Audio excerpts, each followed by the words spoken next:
It's good to be here with you on this Sunday. A lot of people might be wondering if we'll be able to spend the day outside tomorrow. So let's get right to Michelle Boss for a first look at the weather. Hey, Michelle. Hey, weather's shaping up pretty nicely for tomorrow, and it actually wasn't bad, at least here in Spokane. Locally today, we did have a few showers this morning. I got a couple of 107-inch at the Spokane Airport. Coeur d'Alene picked up a little bit of wet weather, but we cleared most of that out of the way before 9 o'clock this morning and have seen partly cloudy to mostly cloudy skies. A very windy day, but it's been dry pretty much since late this morning and throughout the afternoon in the Spokane and Coeur d'Alene area. However, you are seeing some thunder showers across parts of the inland northwest out towards the Columbia Basin, Moses Lake area. Still seeing a few lightning strikes there. Those should be waning as we get into this evening and really quieting down by the overnight hours. Also a little bit of shower activity across far southeastern Washington. It looks like just to the southwest of Pomeroy, picking up a little bit of small hail and one of the more intense showers there. So some locally heavy rains and a little bit of lightning as well. Again, during the evening hours, those should diminish. Taking a look at current wind speeds, it has been windy all day. We've had gusts up near 40 miles per hour across the Idaho Panhandle. Currently sustained winds still pretty brisk out there, 21 miles an hour to the northeast in Spokane and 16 miles per hour in Coeur d'Alene. Some of the current gusts right now, 30 miles an hour in Deer Park and near that in both Sandpoint and Coeur d'Alene. It is going to remain windy through this evening. We should have much less wind tomorrow. Partly cloudy skies, some showers possible across far southeastern Washington, across the Palouse and then the southern Panhandle. But elsewhere dry, 75 tomorrow, 80 on Tuesday and mostly sunny and 81 on Wednesday. And she says, "We have his flag." Several times a year, Del Barber puts up hundreds of flags around the city of Chewelah. 2 years ago, Del says one of them was stolen. It was a flag in memory of his grandfather, a Purple Heart veteran. But now a family has found the flag and is returning it. KREM 2 Shayna Waldtower was there for the emotional reunion.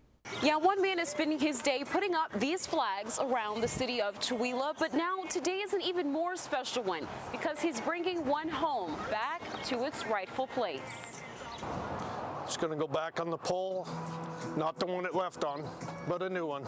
Del Barber has been working with these flag poles for about 3 years now. It's through his program, Flags Over Chewelah.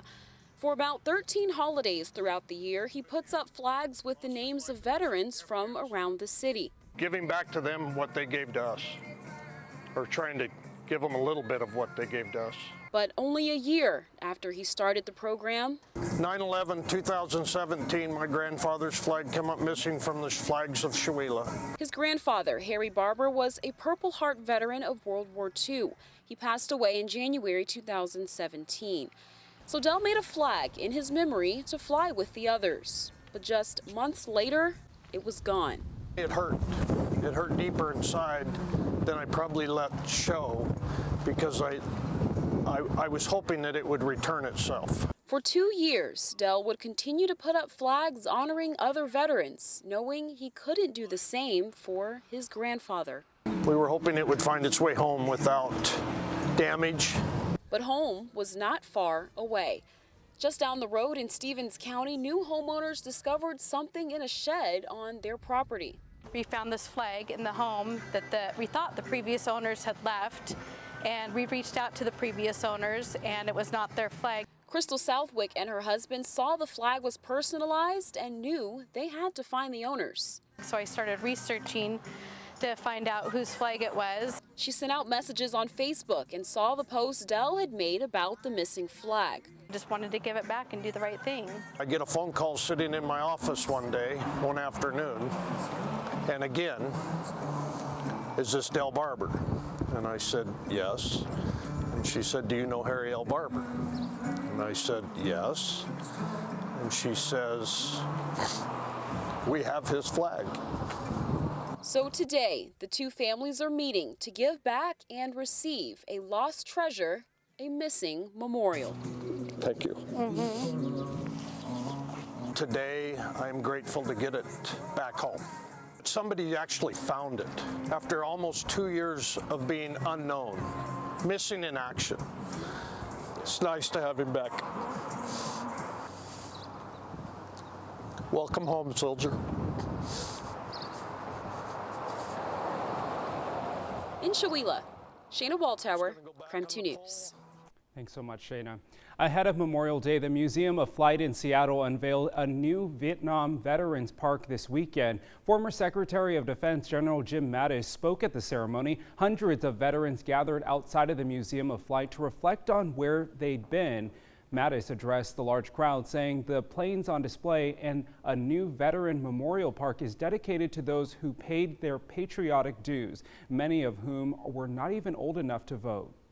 In war, you are good soldiers, and in peace, you have been wonderful citizens. You Vietnam vets made America a better country. Well, vets also had the chance to see old fighter jets they're so familiar with. All of them restored to their original glory. They say the large aircrafts are the perfect symbols to honor history and their journey. A car chase started in Kootenai County, ended all the way in Spokane County, where a suspect was stopped after deputies laid spike strips. The map you see on your screen shows where Spokane County Sheriff's deputies stopped 51-year-old Colleen Burgess. They chased her to this spot after she intentionally tried to hit two Idaho State Police patrol cars. She did this around 7:45 Friday night. After a brief standoff, deputies took her into custody and brought her to the Spokane County Jail. She'll be charged in Idaho for vehicular assault. New information tonight on a story we first brought you last night. A Shoshone County teenager was killed in a crash near Kellogg last night. Idaho State Police say 18-year-old Colton Holtzo of Pinehurst was killed after the car he was a passenger in lost control and got stuck in a guardrail. Troopers say he was thrown from the car. The crash happened on I-90 near milepost 51 outside of Kellogg. ISP have not released the conditions of the driver or the other two passengers. A new case of measles is confirmed in Seattle. It's the 5th case in King County and the 8th in Western Washington this month. Health officials say a 6-month-old baby has been diagnosed. The child was taken to Seattle Children's Hospital emergency room while contagious. The visit happened Friday between 11 a.m. and 1:30 p.m. We are told the child contracted the measles from someone at home and not in the public. The free ride for drivers traveling the new Highway 99 tunnel beneath downtown Seattle is coming to an end. But like other tolled roads in the Puget Sound region, drivers are trying to beat the system. Department of Transportation data shows there were nearly 34,000 unreadable license plates on the Tacoma Narrows Bridge during a 2-year period. That's at least $170,000 in lost tolls. And that will make honest drivers pay tolls longer if the fraud isn't stopped. Tolling is now estimated to end in 2032. Still ahead, a 225-foot tornado tore through Oklahoma, leaving nothing behind it but total destruction. We'll tell you what the damage was done. Plus, it's day 2 of President Trump's Tokyo visit. We'll let you know how the trade talks went with the Prime Minister. This is KREM 2 News at 5.